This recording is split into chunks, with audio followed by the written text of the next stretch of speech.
10 years ago, on a serene Saturday morning in the small town of Maple Hollow, Minnesota, what should have been an ordinary day turned into a nightmare that would freeze a family in time. The town, nestled deep in the northern reaches of the state, was known for its close-knit community and brutally cold winters. With a population of barely 2,000 residents, Maple Hollow was the kind of place where neighbors left their doors unlocked and children roamed freely, wrapped in thick coats and childhood innocence. That fateful morning, Michael Carter sat at the worn dining table of his cozy home, a steaming mug of coffee beside him, while sorting through some old work documents.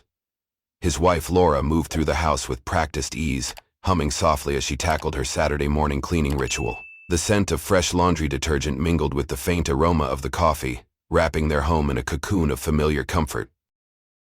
Soft snowflakes drifted lazily through the frosty air, blanketing the yard and the neighboring woods beyond in pristine white. Their 5-year-old son, Logan Carter, with his shock of curly auburn hair and boundless energy, had pleaded earlier that morning to play outside. After some hesitation, Michael and Laura agreed, as they had done many times before, trusting in the safety of their quiet town. Just 20 minutes, Michael had promised as Logan raced into the snow, his red scarf trailing behind him like a banner of joy. 20 minutes to finish reviewing some documents, 20 minutes before joining his son to build a snowman or start a snowball fight. But when Michael stepped outside, the cheerful yard was empty. The bright tracks Logan had left were interrupted, veering toward the thin line of woods that bordered their property. Panic gripped Michael's chest as he shouted his son's name into the crisp morning air, receiving only the eerie stillness of the snow-covered landscape in return. Laura came running at the sound of Michael's shouts, her hands trembling as she scanned the woods, the driveway, the street. Within the hour the search began. Search parties scoured the woods, combed through every inch of the frozen lake half a mile away, and knocked on every door in Maple Hollow. The police conducted interviews, distributed flyers, and set up checkpoints. The community rallied, hearts heavy with fear and hope. Days bled into weeks, weeks into months. The local police exhausted every lead. Potential sightings dried up. Tips led to dead ends. Eventually the official search was scaled back, but Michael and Laura never stopped looking. Their home became a shrine to Logan. Police documents spread across the dining table, a bulletin board mapping false leads and vague sightings, Logan's room left untouched, waiting for a boy who never came home. Maple Hollow, once a town defined by trust and warmth, became a place of whispered fears and bolted doors. And so the Carters lived, frozen in that winter morning, tethered to the vanishing of a bright red-scarred boy named Logan. 10 years later, winter had once again cloaked Maple Hollow in its familiar blanket of snow. Yet for Michael and Laura Carter, time had seemingly stood still. Their home remained suspended in the same quiet anticipation, as if Logan might walk through the door at any moment, shaking the snow from his boots, red scarf around his neck. Michael sat once again at the same dining table, now worn with years of restless nights and desperate hope. In front of him lay a thick stack of police reports, witness statements, and scribbled notes from private investigators they had hired over the years. The papers had become permanent fixtures in their home, scattered among coffee cups, forgotten meals, and candles burnt down to stubs. Laura moved about the house, the familiar rhythm of cleaning offering her the hum of the vacuum cleaner, the clatter of dishes, the scent of lemon polish. It all masked the gnawing emptiness that had hollowed them from within. Occasionally, Michael would glance out the frost-rimmed window into the yard, the same yard from which their son had vanished without a trace a decade ago. His heart still lurched, unbidden, whenever he caught a glimpse of red. Michael nodded without looking up. Detective Palmer said they received a couple of new tips last month. Nothing substantial. His voice trailed off. They both knew the pattern. Hope flickered, surged. Despite the years, neither of them could abandon the fragments of possibility, no matter how small or how fleeting. Logan had been 5 years old when he disappeared. A bright, curious boy with a laugh that filled every corner of the house. That winter morning he had begged to play outside, and they had let him, just as they had so many times before. They trusted Maple Hollow, their home, their neighbors. 20 minutes, Michael had promised. 20 minutes, and their world had shattered. The search that followed had been the largest in the town's history. The entire community had come together, trudging through the snow, calling Logan's name until their voices cracked. The frozen lake had been searched. The woods had been combed. Every house, every barn, every abandoned shed had been inspected. Weeks turned into months. The posters faded and tore. The leads dried up. Friends stopped visiting. The town moved on. But Michael and Laura remained anchored to that frozen morning. And yet, a part of them refused to believe Logan was gone forever. Somewhere deep inside, hope still lived. A stubborn ember that no blizzard could extinguish. The doorbell rang, pulling Michael from his thoughts. He rose slowly, straightening his worn sweater before heading to the front door. When he opened it, he found Victor Ellsworth, their neighbor from across the street, standing on the porch, his boots dusted with fresh snow. Victor was a tall, wiry man in his early 50s, with prematurely graying hair and a serious, almost somber demeanor.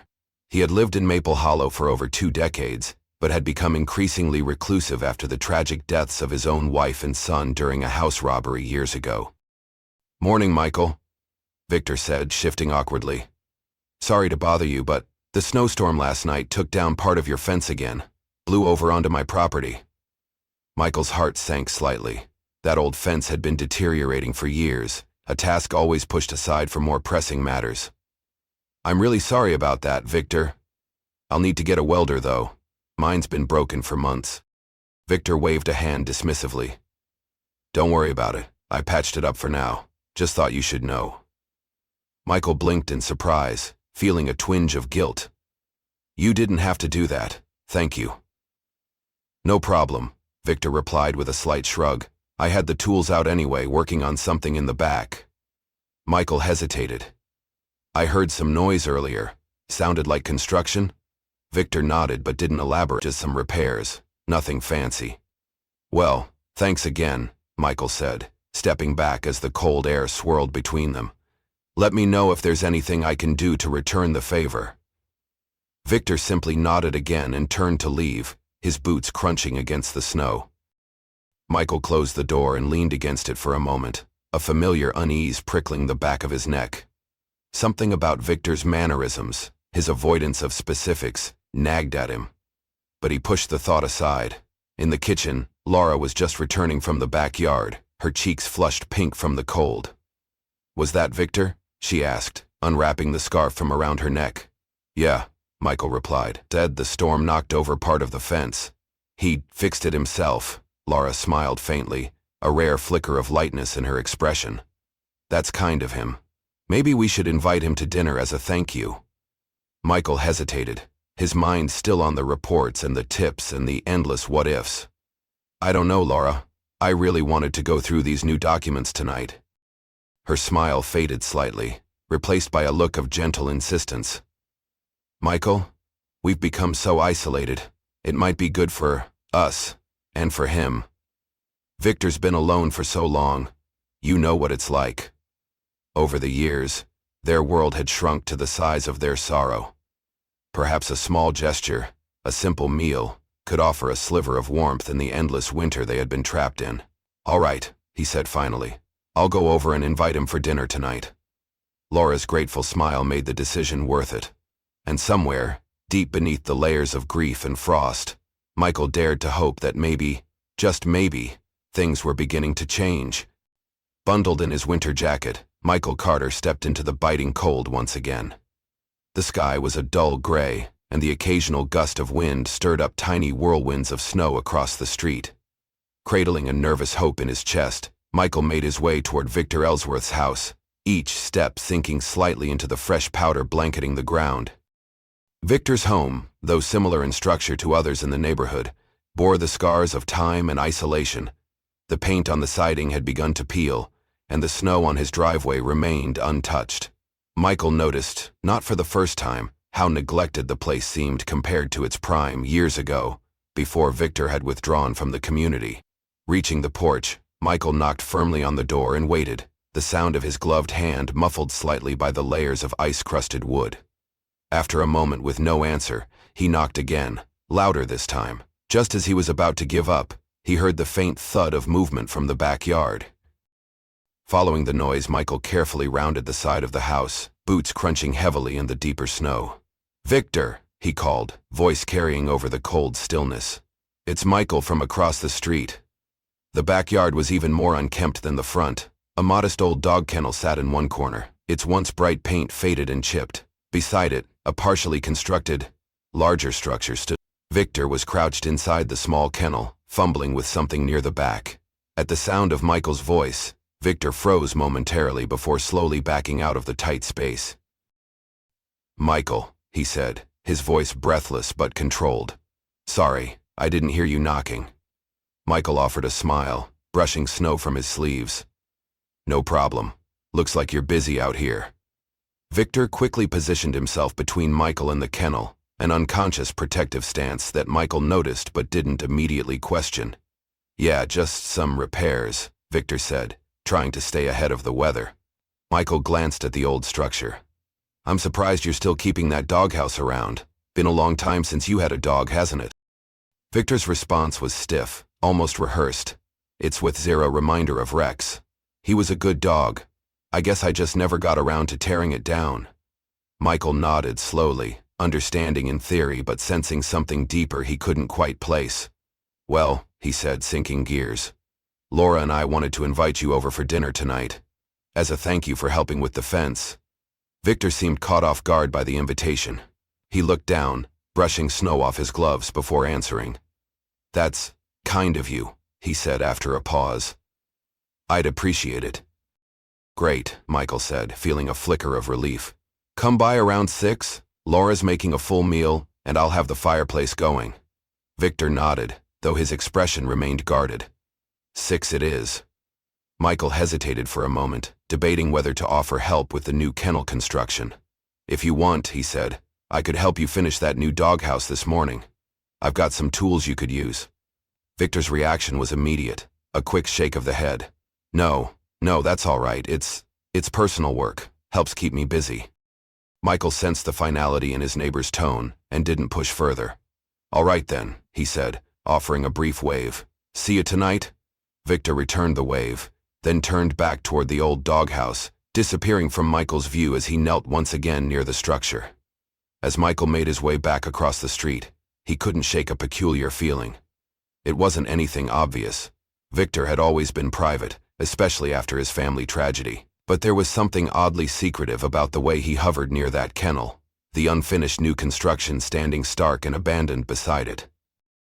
Re-entering his own home, Michael stomped the snow from his boots and hung his jacket by the door. Laura was bustling in the kitchen, wiping down counters and setting out ingredients for the evening meal.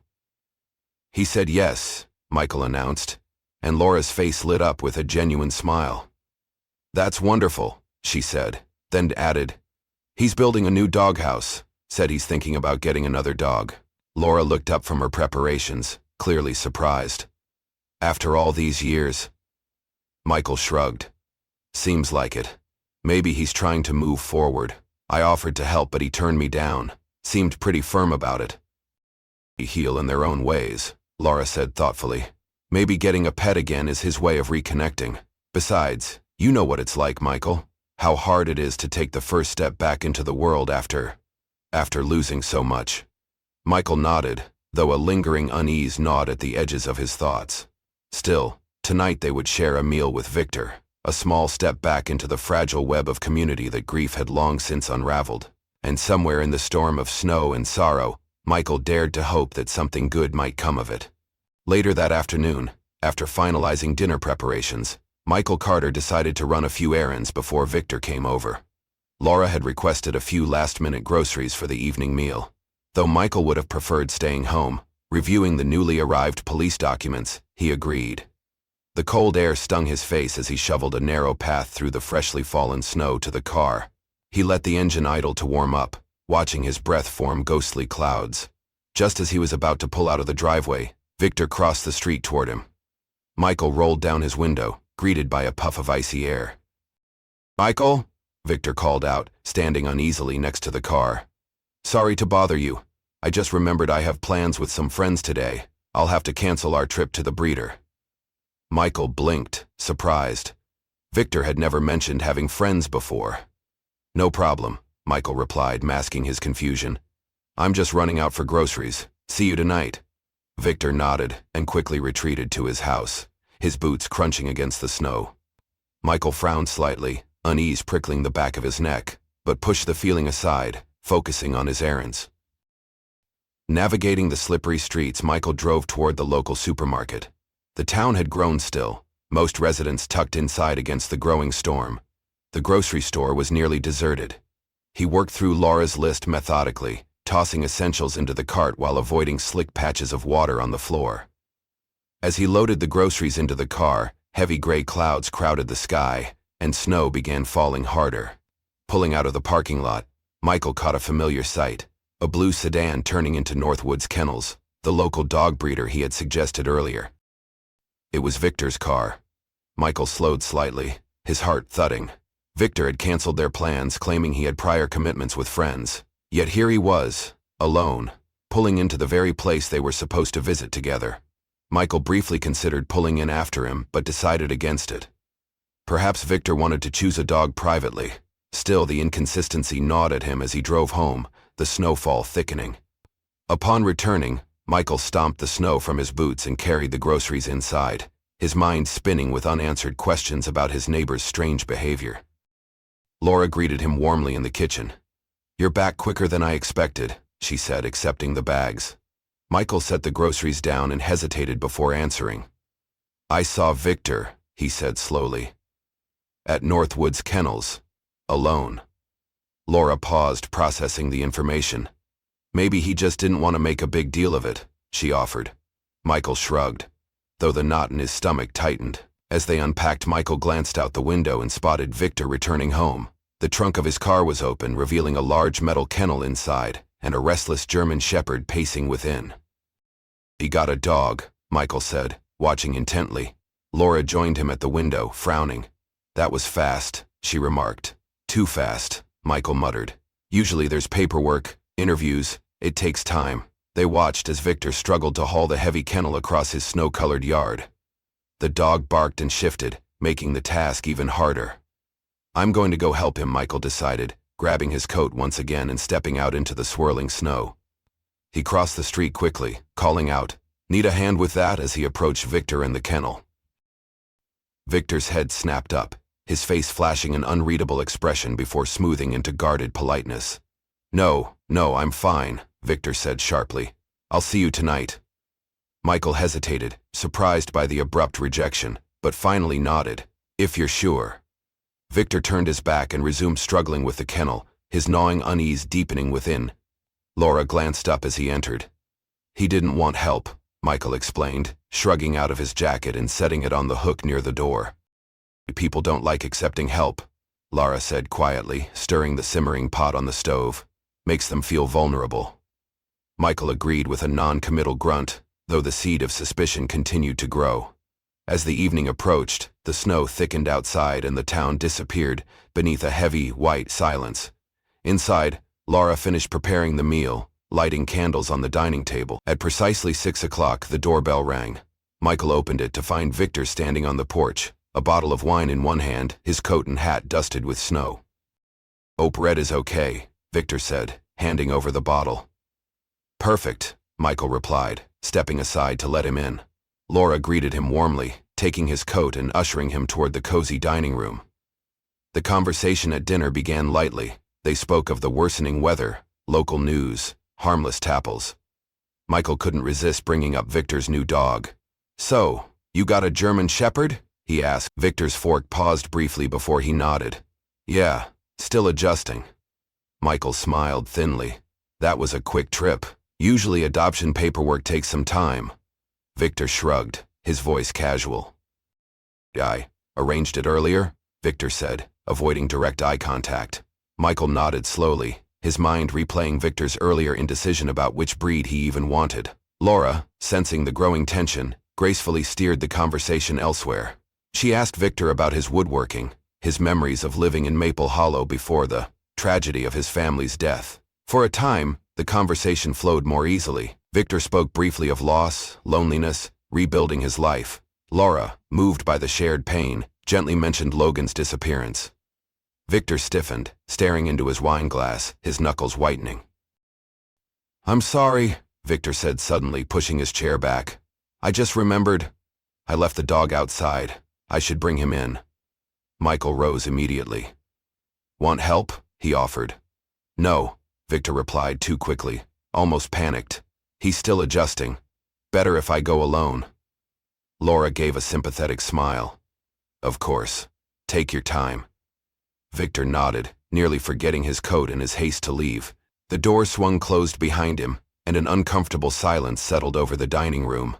Michael and Laura exchanged glances. "That was strange," Michael said at last. Laura shrugged gently. "He's probably just nervous about the dog," she said. Michael wasn't convinced. The evening's oddities piled in his mind: the canceled plans, the kennel trip alone, the abrupt departure. Snow lashed against the windows, the wind howling like a distant cry. Michael stared out into the swirling night, unease settling heavier than the storm. Victor's behavior today had been riddled with inconsistencies, a tapestry of half-truths, and visible discomforts. England was off, and as Michael sat back down at the dinner table, he realized they might be entangled in something far darker than they had ever imagined. Michael watched the snow whipping against the window, worry gnawing at him as Victor disappeared into the storm. Minutes ticked by, yet there was no sign of his neighbor returning. Laura continued to tidy the table in silence, but Michael could see the tension in her movements. Finally, spotting Victor's coat still hanging by the door, Laura frowned. "He forgot his coat. It's freezing out there," she said. Michael nodded grimly. "I'll take it over to him," he offered, grabbing both their jackets. The night outside was brutal, the icy wind biting through even the thick layers of his coat. Crossing the street to Victor's house, Michael noticed that the lights inside were dim. He knocked firmly on the front door, the sound muffled by the accumulating snow. No answer. He knocked again, louder this time, but still there was only silence. From the backyard, he heard a faint barking, urgent and distressed. Alarmed, Michael made his way around the side of the house. The backyard was a barren expanse of white. Against the far fence sat the old dog kennel, the German shepherd chained outside, its leash taut as it barked furiously toward the kennel. "Victor," Michael called into the storm, but no response came. He approached cautiously, noting the dog's agitation wasn't directed at him, it was focused on something else. Squinting against the swirling snow, Michael noticed something odd. The doghouse had a metal handle embedded in its floor. Heart pounding, he drew closer. A padlock lay in the snow, seemingly discarded. Kneeling, Michael grasped the handle and tugged. To his shock, a hidden trap door creaked open, revealing a dark, narrow shaft descending underground. His breath caught. Why would Victor have a secret bunker beneath a doghouse? Adrenaline surged through Michael. He fumbled for his phone, quickly dialing Laura. "I found something strange," he said when she answered. "There's a trap door under Victor's doghouse." "He's not answering. I think we should call the police." Laura's voice wavered with fear, but determined. "I'll call them now," she said, staring into the darkness yawning before him. "I promise," he said finally, ending the call. Yet as he pocketed his phone, a sound echoed up from the depths. A metallic clang, then the faint scuff of footsteps. Michael froze. Someone, or something, was climbing up from the bunker. He stepped back, heart hammering. The trapdoor shifted and Victor emerged, pulling himself out into the snow with surprising agility. When he spotted Michael standing nearby, his face twisted in shock, quickly replaced by a guarded mask. "Michael," he said, his voice tight, "what are you doing here?" Michael held up the forgotten coat. "You left this," he said calmly. "When you didn't come back, I got worried. Then, I heard the dog barking."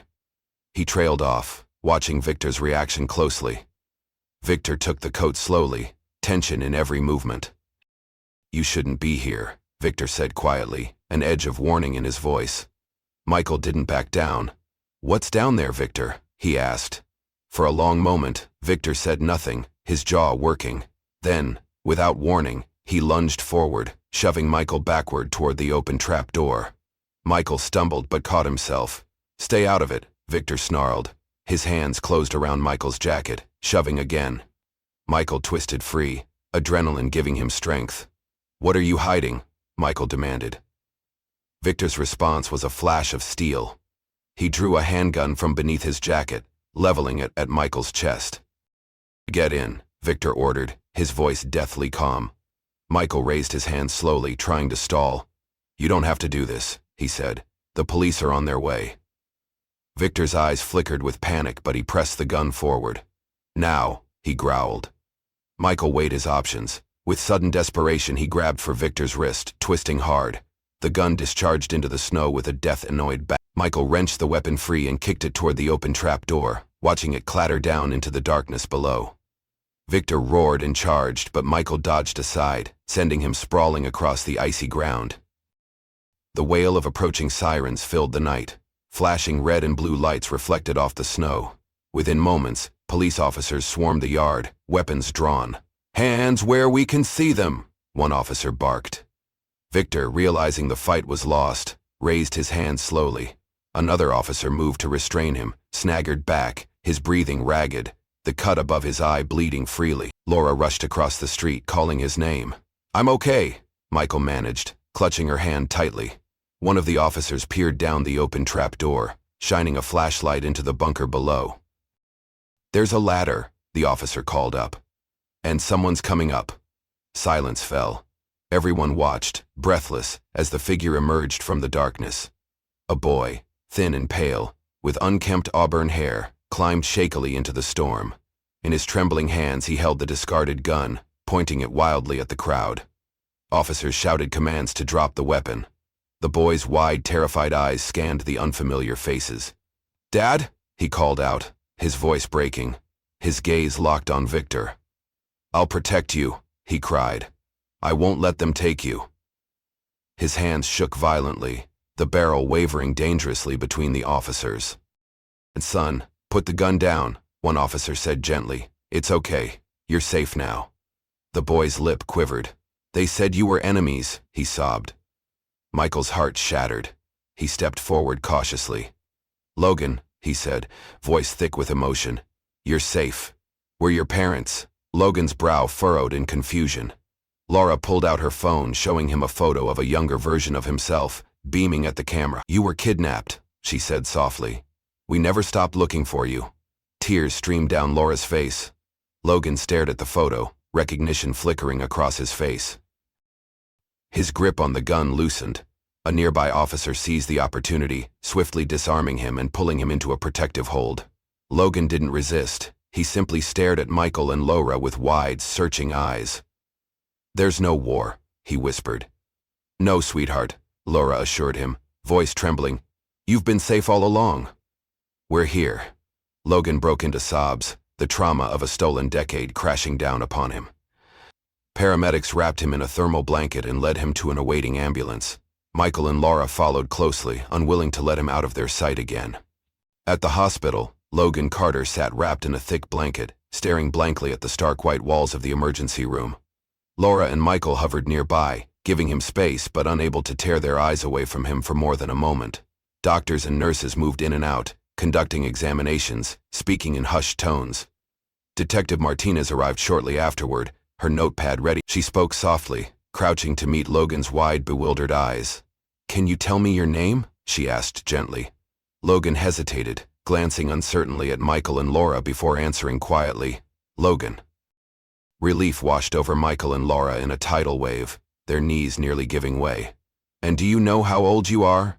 Martinez continued. Logan frowned, the question seemingly confusing him. "Dad said time didn't matter anymore. He said we were in hiding because of the war," he whispered. Detective Martinez exchanged a glance with Michael, nodding reassuringly. She asked a few more basic questions, gauging Logan's understanding and mental state. It became increasingly clear that Victor had brainwashed the boy, feeding him a false narrative of conflict, danger, and isolation to maintain control. Michael clenched his fists at his sides, struggling to contain the surge of rage and sorrow that coursed through him. Laura sat nearby, quietly sobbing into her hands, overwhelmed by the collision of grief, relief, and horror. "What about Harold? I mean Victor?" Logan asked, his voice trembling. Detective Martinez's gaze softened. He's been taken into custody. He won't be able to hurt you anymore. Logan's lip quivered. He said everyone else was dead, that he saved me. Michael knelt beside his son, careful not to startle him. He lied to you, buddy, he said gently. We never stopped looking for you. We missed you every day. Logan stared at Michael for a long, searching moment before finally leaning into him. Michael wrapped his arms around the boy, tears streaming down his face unchecked. Laura joined them, their small family huddling together amidst the sterile smell of antiseptic and the distant beeping of heart monitors. Detective Martinez gave them space, stepping aside to confer with another officer. When she returned, her face was grave. We found journals in Victor's house, she said quietly. He documented everything, his plan, his reasoning, his delusions. It's clear he truly believed he was protecting Logan from a fictional war. Michael's stomach churned. The idea that someone could twist reality so completely, could steal 10 years of a child's life under the guise of love, was almost too much to bear. He kept Logan underground for most of the time, Martinez continued. There are signs he only let him out under strict supervision, and when Logan started getting older, stronger, Victor built that second, larger doghouse to better conceal the entrance to the bunker. Laura covered her mouth with a trembling hand. He was preparing to keep him there forever, she whispered. Michael pulled Logan closer, vowing silently never to let him out of sight again. The hospital staff recommended Logan be admitted overnight for observation and a full battery of tests. Years of malnutrition, lack of sunlight, and isolation had taken their toll. Dr. Patel, the pediatrician assigned to his case, was gentle but thorough, explaining to Michael and Laura the challenges their son would face. He's severely vitamin D deficient, dropped him. My muscle development is below average, and he'll need physical therapy to regain strength. Psychologically, he'll need ongoing counseling to process the trauma. Michael nodded grimly. Whatever it took, they would do it. They had their son back. Nothing else mattered. As the evening deepened, Logan grew more withdrawn, exhaustion overtaking him. Michael and Laura took turns sitting by his bed, murmuring comforting stories from his childhood, showing him old photographs they had never stopped cherishing. At one point, Logan reached out tentatively, his small hand clutching Michael's larger one. Michael squeezed gently, blinking back tears. You're safe now, he whispered. We love you so much. Logan's eyelids fluttered closed, his breathing evening out as sleep finally claimed him. Michael and Laura sat in silence, holding each other, watching over their son. Outside, the snowstorm raged on, indifferent to their miracle. Detective Martinez returned later that night with an update. Victor's being held without bail, she informed them. He's facing charges of kidnapping, unlawful imprisonment, weapons violations, and child endangerment. With the evidence we have, it's unlikely he'll ever see freedom again. Michael thanked her, though the words felt hollow. Nothing could truly make up for the years stolen from them. We'll have resources, Martinez added. Victim advocates, therapy referrals, whatever you need to help Logan, and yourselves. Heal. Laura nodded, grateful even as her heart ached. Healing would be a long, winding road, but they would walk it together, step by painful step. The hospital staff arranged for a private room to allow Logan and his parents some peace. As they settled in for the night, Michael sat by the window, watching the snow drift past the glass, lost in thought. 10 years ago, their world had shattered in a single morning. 10 years of birthdays missed, milestones uncelebrated, memories unmade. Yet tonight, against all odds, they had been given a second chance. Michael glanced at Laura sleeping in the chair beside Logan's bed, their son curled up beneath a thick quilt. He allowed himself a small, weary smile. They were broken, but they were together again. In the days ahead, there would be therapy sessions, nightmares, confusion, and setbacks. Logan would have to learn what it meant to live in a world without the shadows Victor had woven around him. He would have to learn to trust again, to believe in love that didn't come with cages and lies. But for now, Michael allowed himself a moment of fragile peace. His son was alive, his family was whole, and somewhere, buried beneath the years of pain and fear, hope flickered back to life. Outside, the first pale light of dawn began to creep across the snow-covered town of Maple Hollow. The next morning dawned pale and cold, the sky heavy with lingering storm clouds. Inside the small hospital room, Michael Carter stretched stiffly from the chair where he had dozed fitfully through the night. Laura sat beside Logan's bed, smoothing his hair back from his forehead as he slept. Logan stirred under the blanket, blinking against the harsh fluorescent light. For a moment, confusion clouded his features. Then his gaze found Michael and Laura, and some of the tension in his small body eased. "Hi," he said hoarsely. Laura's face crumpled with emotion as she leaned closer. "Hi, sweetheart," she whispered. Doctors arrived to conduct another round of tests and checkups. They explained gently to Logan that he was very weak and needed to stay in the hospital a little longer. He accepted the news with a nod, his spirit weary but compliant. Detective Martinez visited again, bringing a carefully wrapped package of belongings recovered from Victor's house. Inside were faded drawings Logan had made as a young child, pictures of trees, houses, smiling stick figures, and a battered teddy bear Michael recognized instantly. It had been Logan's favorite, lost the day he disappeared. Michael's throat tightened painfully as he saw it, the memories crashing down. "Do you remember this?"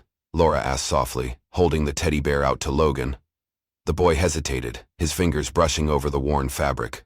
A flicker of recognition passed across his face. "I think so," he whispered. It was a small victory, but an important one. Every scrap of memory, every thread connecting him back to his real life mattered. Later that afternoon, Michael and Laura met with hospital social workers and therapists who specialized in trauma recovery. The road ahead would be long and grueling. Logan's worldview had been shaped by lies, fear, and isolation. He would need patience, consistency, and overwhelming love to rebuild. Dr. Patel sat with them, outlining a care plan.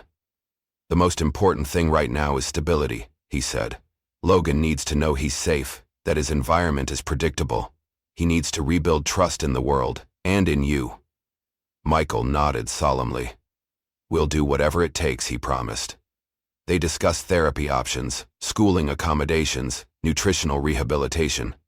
It was overwhelming, but Michael and Laura clung to the knowledge that Logan was alive, and that he had already shown remarkable resilience.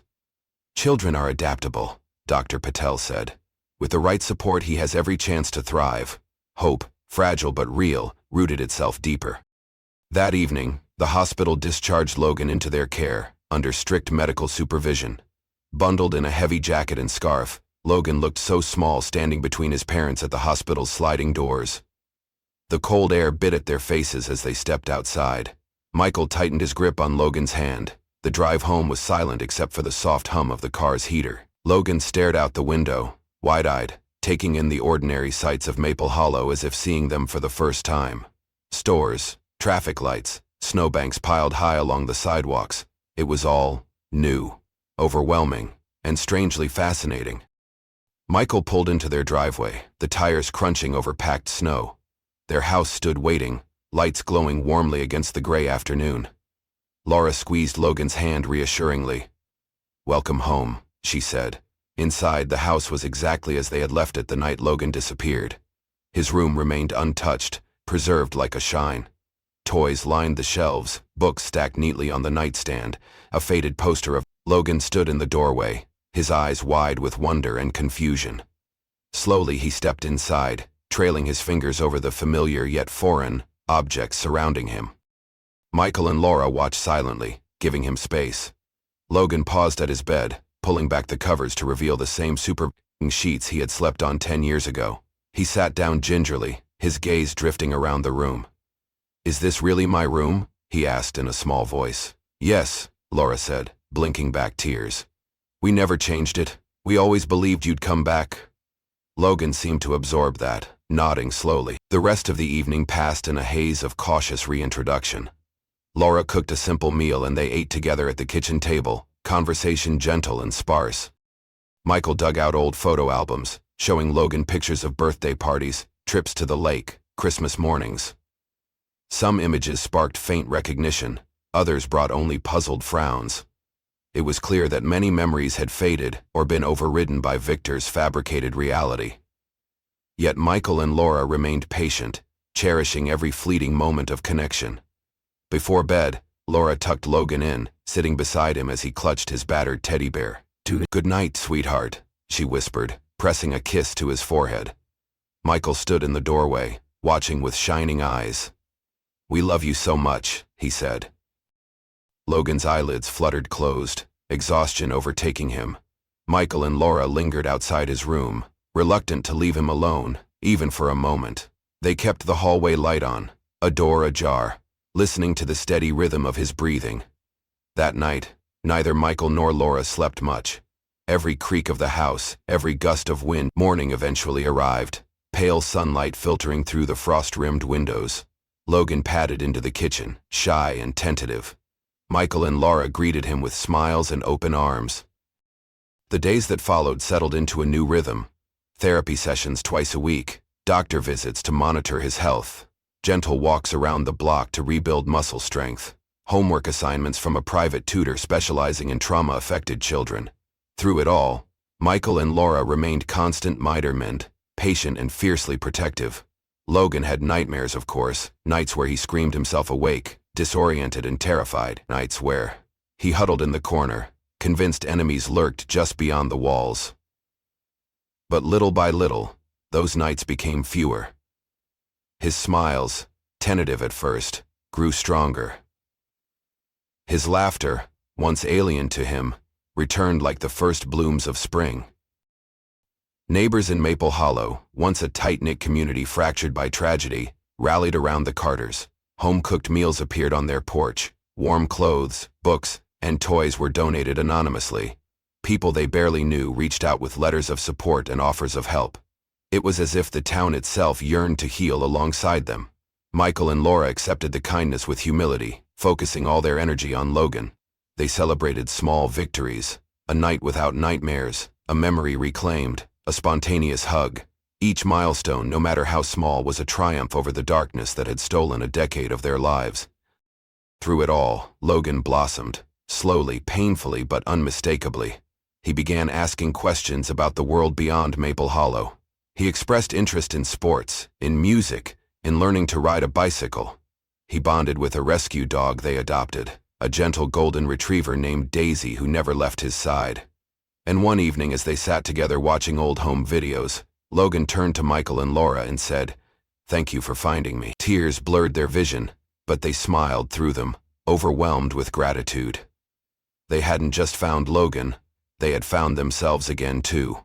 Their family was whole. As spring arrived in Maple Hollow, the snow finally receded, revealing the battered but enduring landscape beneath. For the Carter family, the change in seasons mirrored the slow thaw within their hearts.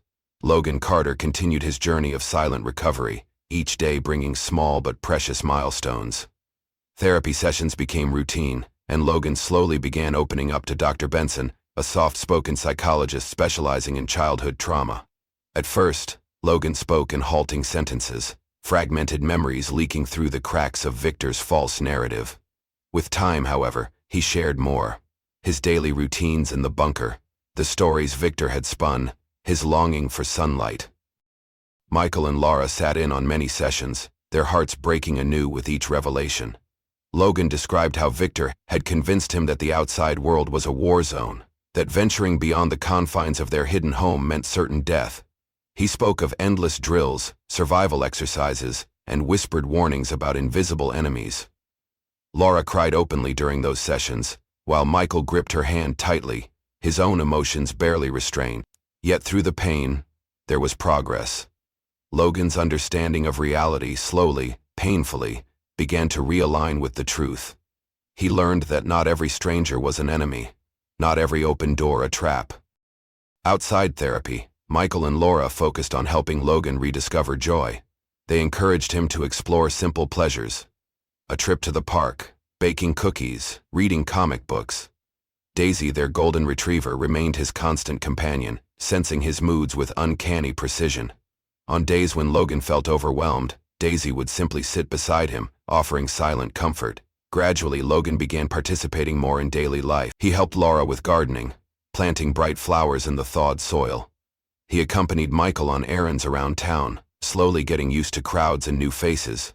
Each new experience was a small victory, celebrated quietly but profoundly. School posed a unique challenge. Logan was academically behind his peers, having received only fragmented and sporadic education, but with time, he began to thrive. His natural curiosity, long suppressed, resurfaced.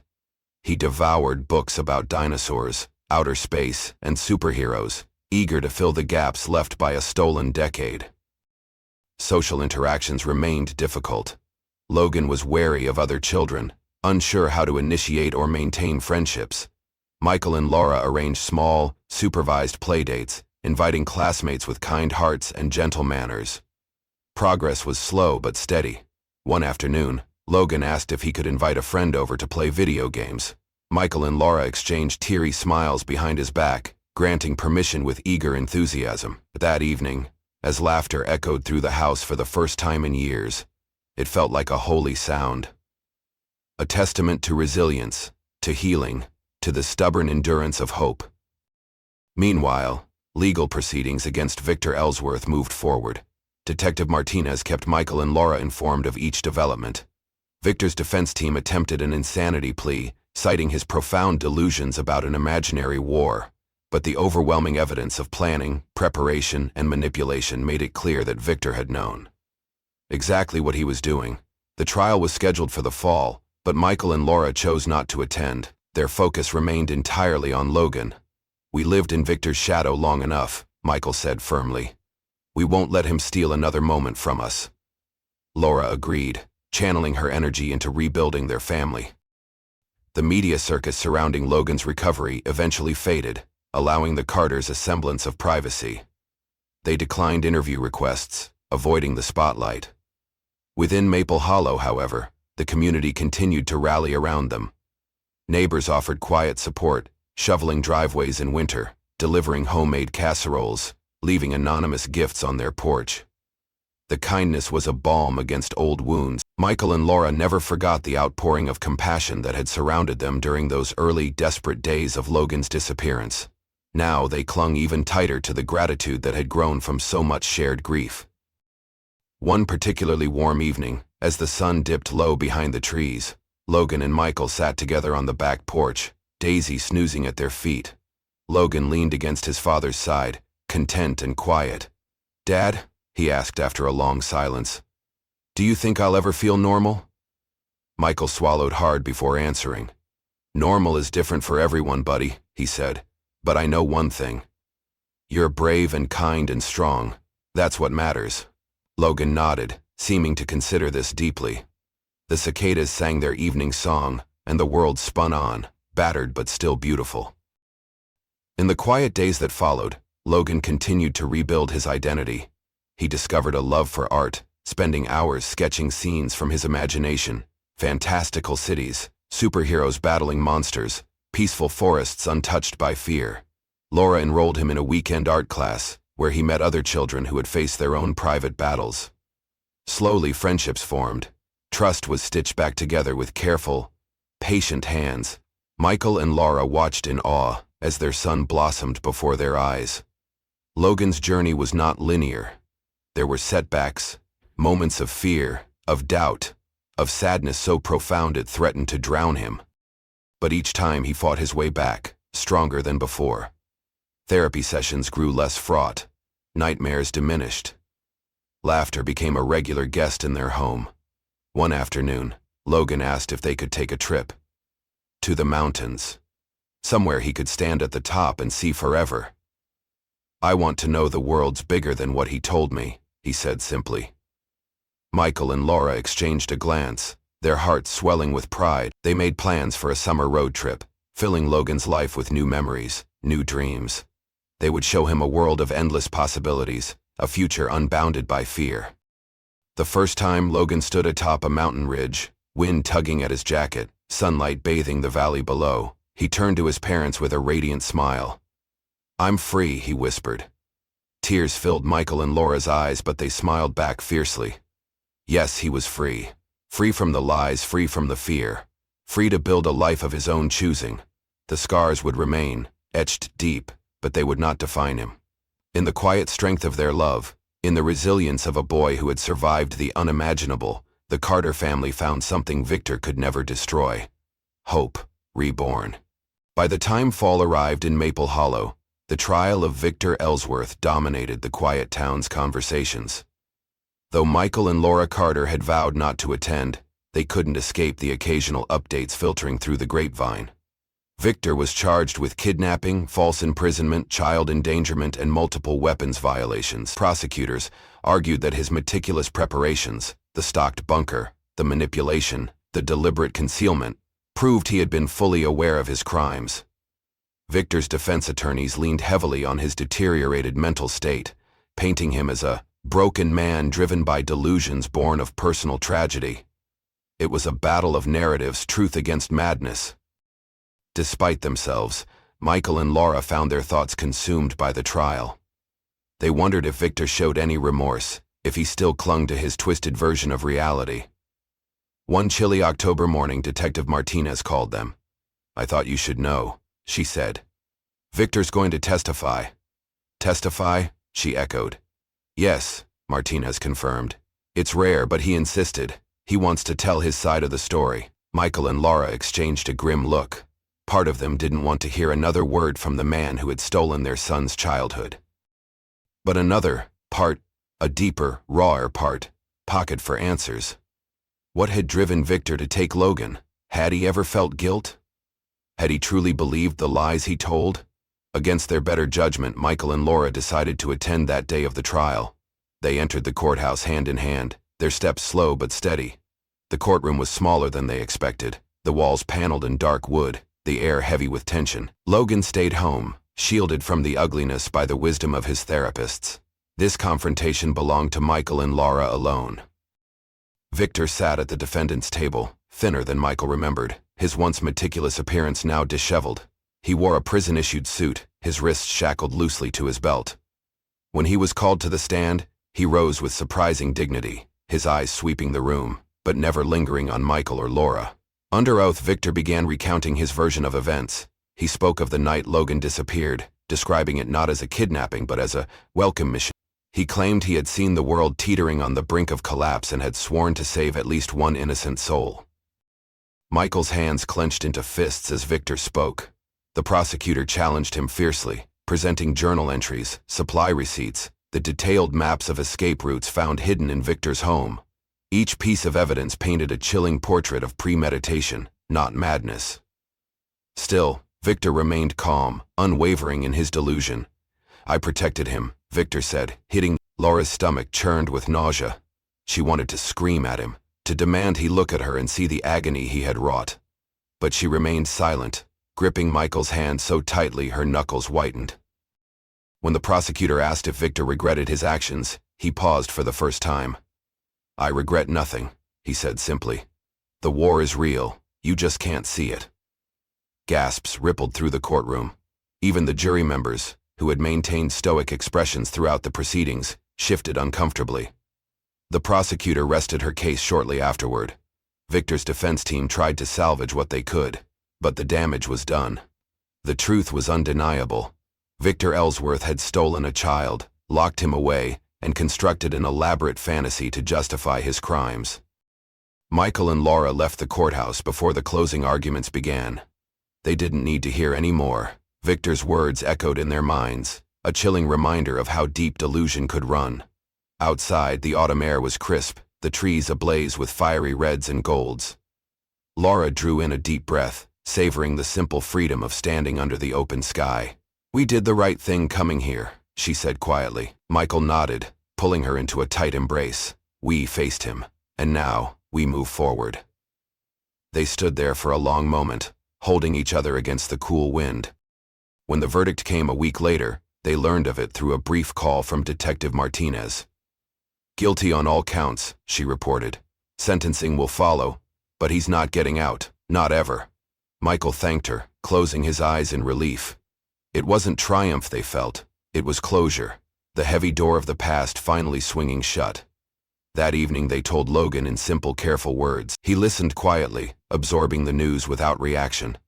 Only later, as he hugged Daisy tightly in his arms, did he whisper, "I'm glad he's gone."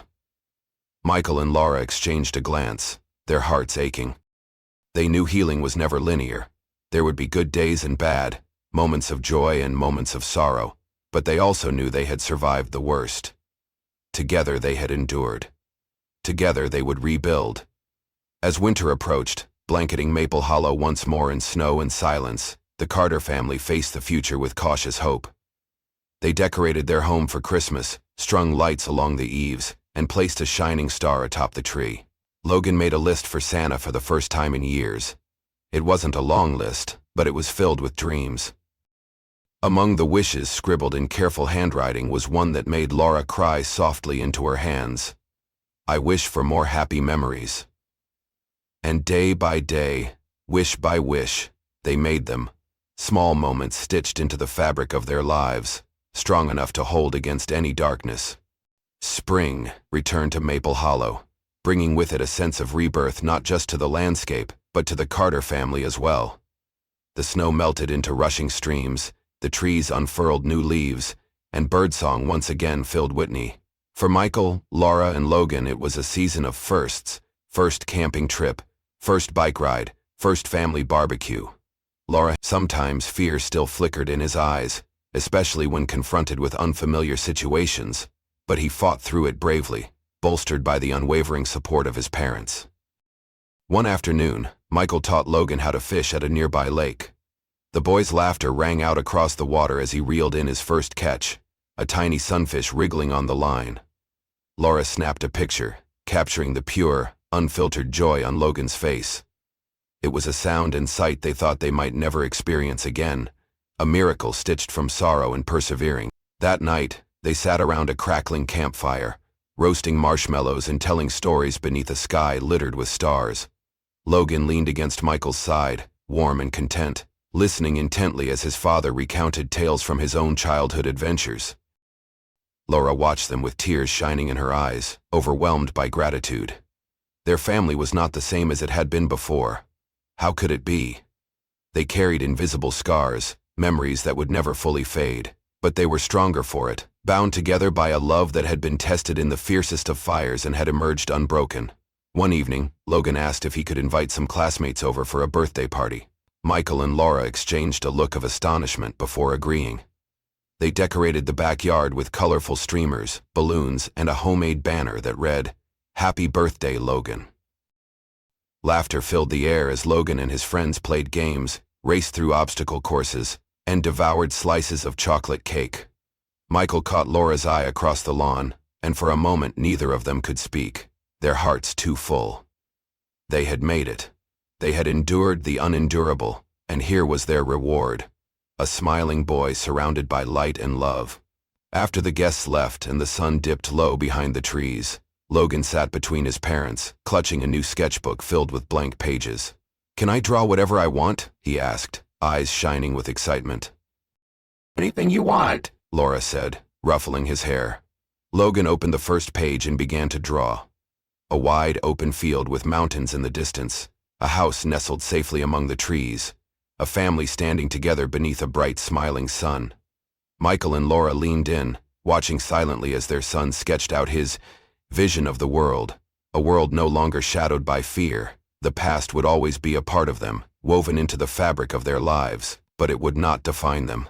They had been given a second chance, and they would fill it with laughter, dreams, and infinite hope. That night, as Logan drifted to sleep with Daisy curled at his feet, Michael and Laura stood in the doorway of his room, their arms wrapped around each other. "He's going to be okay," Laura whispered, her voice trembling with emotion. Michael kissed the top of her head, his throat too tight to respond. They stayed there for a long time, bathed in the soft glow of the nightlight, savoring the simple, extraordinary miracle of this ordinary moment. Outside, the world spun on, wild, unpredictable, and beautiful. And in the heart of Maple Hollow, a family healed, one precious breath at a time. Thank you for joining us on this incredible journey. If you felt moved by Logan's story of resilience and hope, please leave a like and subscribe to our channel for more powerful true stories like this. We'd also love to know, where are you watching from? Drop your country or city in the comments. Let's see how far our little community can reach. Until next time, stay safe, stay strong, and keep believing in miracles.